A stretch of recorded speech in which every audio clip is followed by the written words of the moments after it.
இந்த வீடியோ கொஞ்சம் பாருங்களேன். இந்த ஒரு மேடைய பொலிட்டிக்கல் ஏஜெண்டாக்காக யூஸ் பண்ற யாரா இருந்தாலும் அவங்க தான் ஜோக்கர்ஸ். இதுல என்ன பிரச்சனைனா, ரீசெண்டா ஜனநாயகன் மூவி ரிலீஸ் ஆயிடுச்சு. அதை வச்சியும் இந்த ப்ரொடெஸ்ட் வச்சும் ஏதோ அரசியல் பண்ணிட்டு இருக்காங்க. ஒண்ணுமே புரியல எனக்கு. விஜய் அவர்களோட லாஸ்ட் மூவி செம்ம ட்ரிபியூட்டா கொடுத்துருக்காங்க.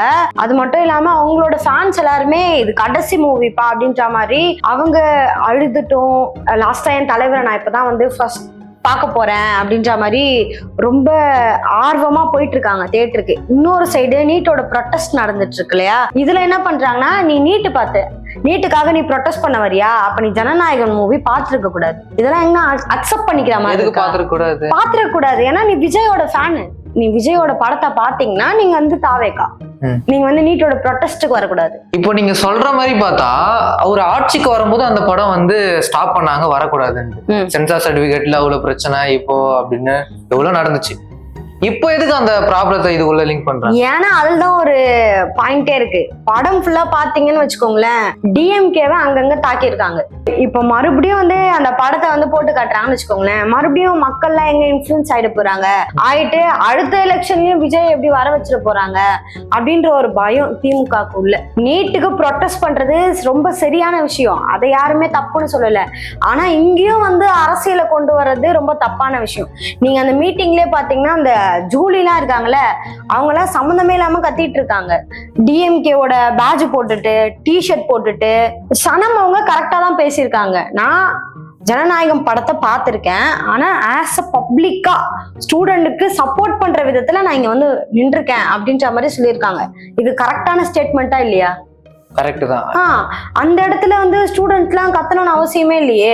ஜனநாயகம் மூவியை பார்த்துட்டாங்க, வெளில போங்க மைக்கு பிடுங்க, அவங்களே வர சொல்லிட்டு அவங்க ஸ்பீச் கேட்ட உடனே அவங்களே துரத்திட்டாங்க. அவங்களே சொல்றாங்க, என்னை கூப்பிட்டதுக்காக நான் வந்த இடத்துல என்ன பேச விடல, இந்த ஜனநாயக நாட்டுல எனக்கு பேசுறதுக்கான உரிமை இல்லையா அப்படின்னு சொல்லி கேக்குறாங்க. கரெக்டான விஷயம் தானே? கரெக்ட் தான். எனக்கு இன்னொன்னா, அப்படி பார்த்தா இவங்க அப்படி பண்றாங்கன்னு வச்சுக்கோங்க. நீலம் ப்ரொடக்ஷன்ல இருந்து ரஞ்சித் அவங்க எல்லாம் ப்ரொடெஸ்ட் பண்ணியிருந்தாங்க. அவங்க கரெக்டா தானே கேக்குறாங்க. அப்படி பார்த்தா என்ன கேட்டாரு அவரு நாங்க அகேன்ஸ்டா இருக்கோம் நீட்டுக்கு அப்படின்ற மாதிரி சப்போர்ட்டிவா தான் பேசினாரு. அவரு எந்த விதத்திலயும் இந்த மாதிரி ஜனநாயகனுக்கு ஆப்போசிட்டா பேசுற மாதிரி இல்ல. அவங்க எல்லாம் பேச மாட்டாங்க, ஏன்னா அவங்க எல்லாம் டைரக்டரு.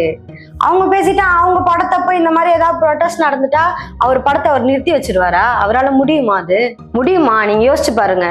ஆஸ் அ டைரக்டரா இன்னைக்கு அவரோட படம் வந்து ரிலீஸ் ஆகுது, அதே இடத்துல இன்னொரு இடத்துல ப்ரொடெஸ்ட் நடக்குது.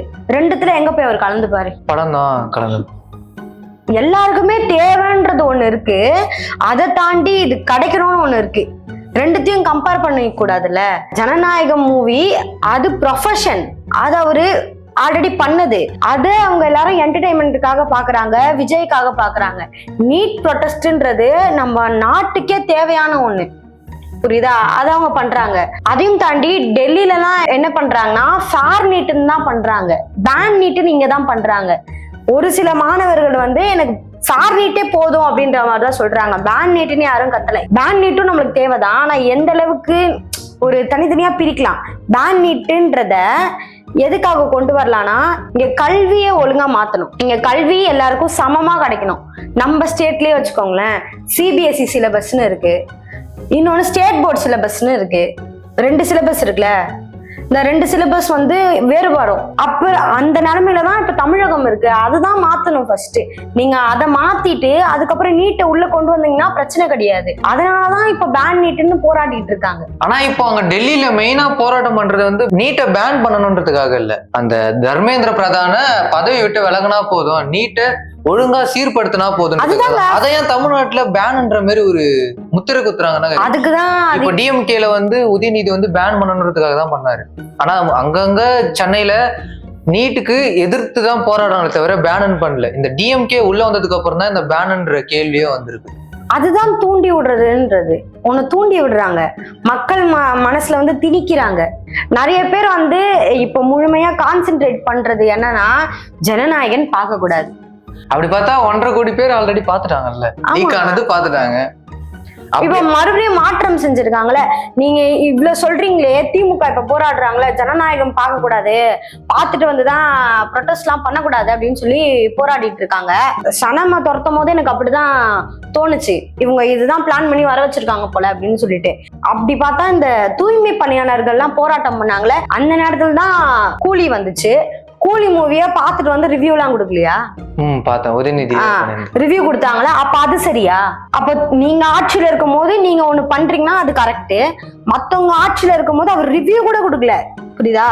தாவேக்கால இருக்கவங்க யாரும் ரிவ்யூ எல்லாம் கொடுத்துடல. எங்கள்கிட்ட போய் பாருங்க, நீங்க பார்த்தே ஆகணும், எங்கள்ட்ட நீங்க பார்த்தாதான் அப்படின்ற மாதிரி யாருமே வாயை திறந்து இன்னி வரைக்கும் சொல்லல. மக்களுக்கு பிடிச்சிருக்கு, அவங்க பார்க்கணும்னு நினைக்கிறாங்க, அவங்க போய் பாக்குறாங்க. இன்னைக்கு நான் போய் ஜனநாயகம் பார்ப்பேன், நாளைக்கு எனக்கு நீட் ப்ரொடெஸ்ட்ல கலந்துக்கணும்னு தோணுச்சுன்னா அங்க போய் கலந்துப்பேன். அது என் தனிப்பட்ட உரிமை. நான் ஜனநாயக நாட்டுல இருக்கேன், இதெல்லாம் நான் பண்ணுவேன். அப்ப பாரஞ்சித் பேசுனது மட்டும் கரெக்ட், அவரு எதுவும் யாருமே சொல்லலையே. பாரஞ்சித் பேசுனது கரெக்ட் தான், ஆனா அவர் பேசின இடம் தான் தப்பு. மக்கள் எல்லாருமே அப்படிதான் சொல்றாங்க. ஏன்னா உண்மையாவே அந்த இடத்துல நீட் ப்ரொடெஸ்ட பத்தி போயிட்டு இருந்துச்சு. அந்த இடத்துல நீட் ப்ரொடெஸ்ட பத்தியோ, பேண்ட பத்தியோ, ஃபேர பத்தியோ பேசியிருக்கலாம். அதை விட்டுட்டு சம்பந்தமே இல்லாம இவங்களை கொண்டு வந்து பேசினது ஒரு சர்ச்சையான மாறின விஷயம் தான். ஏன் பேசக்கூடாதுன்னா, அவர் தனியா இந்த விஷயத்த பேசியிருக்கலாம். அவர் மேல இப்ப எப்படி அவர் நல்ல விஷயமே பேசினாலும் அவர் மேல இப்ப எப்படி திரும்பிடுச்சுன்னா, இந்த மனுஷன் எங்க போனாலும் தலித் மக்களுக்காக தான் பேசுறாரு, மத்தவங்க எல்லாம் ஸ்டூடெண்ட் இல்லையா, மத்தவங்க எல்லாம் இல்லையா அப்படின்ற மாதிரி வந்துச்சு. தலித் மக்களுக்காக அவர் பேசுறது கரெக்ட், ஆனா எந்த இடத்துல பேசணுமோ அந்த இடத்துல பேசாம வேற இடத்துல பேசிட்டாரு. அதான் பிரச்சனை. பாதி பேருக்கு மேல என்ன பேச ஆரம்பிச்சிட்டாங்கன்னா, ரஞ்சித் வந்து தலித் மக்களை பத்தி பேச போறாரா, அப்ப வந்து தலித் மக்களை மட்டும் தனியா பிரிச்சு பேசுறாரு, அவரு தான் பிரிச்சு பேசுறாரு அப்படின்ற அளவுக்கு மாறிடுச்சு. இப்போ எல்லாம் அப்படி பேச ஆரம்பிச்சிட்டாங்க. நாங்களே ஒன்னாதான் இருக்கோம், அவர் பேசுற விஷயம் கரெக்ட், அவர் நிறைய இடத்துல பேசுறதுனால மக்கள் மனசுலயே வந்து இப்படி மாறி போயிடுது. சரி, அப்போ டிவிகே மேல ரொம்ப சர்ச்சையா போயிட்டு இருக்கு. ஏன்னா அவங்க இப்ப வரைக்கும் அந்த போராட்டத்தை பத்தி எதுவும் பேசவும் இல்லை, போராட்டத்துல எதுவும் கலந்துக்கவும் இல்லை. எனக்கு புரியல அது என்னன்னு. இப்போ வந்து டிவிக்கே ஏன் கலந்துக்கல அப்படின்னா, கலந்துக்கிறாங்க, யங்ஸ்டர்ஸ் எல்லாம் கலந்துக்கதான் செய்யறாங்க. அவங்களால வெளிப்படையா சொல்ல முடியல, நானும் இந்த போராட்டத்துல இருக்கேன், நானும் டிவிக்கே ஆள் தான் அப்படின்னு அவங்களால சொல்ல முடியல. சனமுக்கு நடந்ததுதான் நாளைக்கு எனக்கு நடந்துருமோன்னு ஒரு பயம் இருக்கு. ரெண்டாவது விஷயம் என்னன்னா, என்னதான் மாநில அரசே நினைச்சாலும் மத்திய அரசு கிட்டதான் எல்லாமே இருக்கு. அவங்க ஓகே பண்ணாதான் பேன் நீட்டோ இல்ல ஃபேர் நீட்டோ எதா இருந்தாலும் நம்மளுக்கு கிடைக்குமே.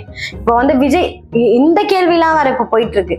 விஜய் ஏன் அங்க போய் நிக்கல, ஏன் டெல்லியில வந்து நிக்க மாட்டாரு, எல்லா தலைவர்களும் போயிருக்காங்களே, எல்லா முதலமைச்சர்களும் போயிருக்காங்களே அப்படின்ற மாதிரிலாம் கேள்வி கேட்டுட்டு இருக்காங்க.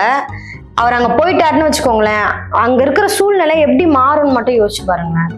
இங்க இருக்கிறவங்களாம் வந்து நெக்ஸ்ட் டே வந்து நான் அங்க போறேன்ப்பா அப்படின்னு சொல்லிட்டு ஃபிளைட் பிடிச்சி போறது, பைக்ல போறது, இந்த மாதிரி ஸ்டண்ட் வேலை பண்றதெல்லாம் பண்ணுவாங்க. கண்டிப்பா பண்ணுவாங்க. ஒருவேளை அங்க போயிட்டு விஜய் பாக்குறேன்னு சொல்லிட்டு மறுபடியும் ஒரு 40 பேர் செத்து போயிட்டா என்ன பண்ணுவீங்க? கரெக்ட். இதுக்காகவும் யோசிச்சிருக்கலாம். அதுக்கும் இவரு மேலதான் பேர் வரும். சரி, படத்தை எதிர்த்து தான் இந்த போராட்டம் எல்லாம் பண்றாங்கன்னு சொல்றீங்க. படத்துல ரிலீஸ் ஆயிடுச்சு, சர்டிபிகேட் கொடுத்துருக்காங்க, நிறைய பேர் பார்க்க முடியாது, கலெக்ஷனும் அவ்வளவும் இல்லை, ஆல்ரெடி லீக் வேற ஆயிடுச்சு, ஆட்சிக்கு வர்றதுக்கு முன்னாடியே வரக்கூடாதுன்னு என்னமோ பண்ணாங்க. அப்படி இருந்தோம், அப்படி அந்த படத்துல என்னதான் இருக்கு எனக்கு புரியல. அந்த படத்துல பிரகாஷ் ராஜ் சொல்லியிருப்பாரு, டைலாக் பேசியிருப்பாரு, காலங்காலமா நாங்க ஆண்ட பரம்பரைடா, நாங்க தான்டா அரசியல் பண்ணணும், வேற யாருமே இங்க அரசியல் பண்ணக்கூடாதுடா அப்படின்ற மாதிரிலாம் பண்ணியிருப்பாரு. அந்த சீன்லாம் வந்து ஆண்ட பரம்பரையா, இங்க யாருப்பா காலங்காலமா, நீங்க யோசிச்சு பாருங்க, காலங்காலமா ஆண்டானா யாரு ஆள்றாங்க? தமிழ் கட்சி தான் ஆண்டுருக்காங்க. இல்லங்க, பரம்பரையா டிஎம்கே தான் ஆண்டு. அப்ப ஆப்வியஸா டிஎம்கே தாக்குது, முடிஞ்சிருச்சா? ஓகே. அந்த பாட்டு எல்லாம் பாடினாரு பாருங்க விஜய், பாட்டு பாடிட்டு புரட்சி தலைவர் சாங் பாடிட்டு எதிர்காலம் வரும் அந்த பாட்டுலாம் பாடிட்டு மேடையில நின்று திமுகவை தான் திட்டினாரு. அதே சாங் இப்ப தியேட்டர்ல வருது. யார இது குறிக்குது? திமுகவை தான் மறுபடியும் குறிக்குது. சிம்பிளா இதெல்லாம் பண்ணவேதான் எப்படியாவது இந்த படத்தை முழுமையா அப்படியே தியேட்டர்ல வரக்கூடாதுடா, போய் பார்க்காதீங்கடா அப்படின்னு சொல்லிட்டு மக்கள் மனசுலயும் ஒரு சில விஷயங்கள்லாம் திணிக்கிறாங்க. திணிச்சாலும் ஒன்றும் படம் பொறுத்து இல்லை, ஆட்சி அவங்க தான் இருக்காங்க. நானும் இப்போ படம் பார்த்துருக்கேன், நாளைக்கு கூட நான் ப்ரொடெஸ்ட்ல கடந்தாலும் கடந்துப்பேன். நீங்க என்ன பண்ண போறீங்க? சேம் தான். மக்கள் அவங்க கரெக்டா தான் இருக்காங்க. அந்த படத்துல காமிச்ச மாதிரி கடைசியில அவங்க எந்த ஒரு வேற்றுமையும் இல்லாம மக்கள் கரெக்டா தான் இருக்க மாதிரி தான் காமிச்சிருக்காங்க. அதே மாதிரிதான் இருக்காங்க இவங்க என்னதான் திணிச்சாலும். அது மக்கள் பார்த்துப்பாங்க. இந்த ப்ரொடெஸ்ட் வந்து ஜனநாயகம் படத்துக்காகவும் நீட்டுக்காகவும் தான் இது நடக்குதுன்னு நினைக்கிறீங்களா? பாதி பேருக்கு மேல ரீல்ஸ் எடுத்து போடுறதுக்கு, விளாக் எடுக்கிறதுக்கு, இப்போ விளாக் எடுத்து போஸ்ட் போட்டு சப்ஸ்கிரிப்ஷன்லாம் வேற ஓபன் பண்றாங்க. சப்ஸ்கிரிப்ஷன் ஓபன் பண்ணியிருக்காங்க ஒருத்தவங்களாம். அதை தாண்டி வந்து பாட்டு போட்டு டான்ஸ் ஆடுறது அந்த இடத்துல, இந்த மாதிரிலாம் பண்ணிட்டு இருக்காங்க. அதுலயே சம்பாதிக்கிறதுக்காக என்னென்னலாம் வழி இருக்கோ அதெல்லாம் பார்த்துட்டு இருக்காங்க. நான் எல்லாரையும் எல்லாம் குத்தம் சொல்லல. சில பேர் வந்து உண்மையாவே விளாக் எடுத்து போட்டு மக்களை திரட்டி போராட்டத்துக்காக பண்ணணும்னு நினைக்கிறவங்க எல்லாம் இருக்காங்க. நான் சொன்ன மாதிரியும் சில பேர் இருக்காங்க. அதனால மக்களை வந்து ப்ரெடிக்டே பண்ண முடியாத நிலைமையிலதான் இப்ப மக்கள் இருக்காங்க. யாரையும் நம்ம அவ்வளவு சீக்கிரம் ப்ரெடிக்ட் பண்ணிட முடியாது. இதனால வந்து நேர்மையா பண்றவங்களுக்குமே கெட்ட பேர் தான் கிடைக்குது. இப்படியே போச்சுன்னா இந்த போராட்டம் எங்கதான் போய் முடிய போகுதுன்னே தெரியல. நீங்க எங்க முடியும்னு சொல்றீங்க? எங்க ஸ்டார்ட் ஆச்சு தெரியுமா? நீட்டை சீரமைக்கணும்னு சொல்லிட்டு சோனம் ஸ்டார்ட் பண்ணாரு, கெஜ்ரிவால் வந்தாரு, அப்புறம் வந்து ராகுல் காந்தி வந்தாரு, ஸ்டூடெண்ட்ஸ் எல்லாம் வந்தாங்க. எங்க இருந்து தான் கரப்பாம்பூச்சி வந்துச்சுன்னு தெரியல, அப்படியே சந்து பொந்துல பொந்து கரப்பாம்பூச்சி வந்துச்சு. இந்தியா முழுக்க பரவி இப்போ வந்து தமிழ்நாட்டுல பேன் நீட்டுன்னு வந்திருக்காங்க. நீட்டை பேன் பண்ணுமா? அப்ப இது ஸ்டார்ட் இல்ல பிகினிங்னு சொல்ல வரீங்க? எஸ். சோனம் சாப்பிடாம போராட்டம் பண்ணி ஃபேர் நீட் வேணும்னு சொல்லி கேட்டாரு. இங்க இன்ஸ்டாகிராம்ல ரீல்ஸ்லாம் போட்டு பேன் நீட்னு கேட்டுட்டு இருக்காங்க.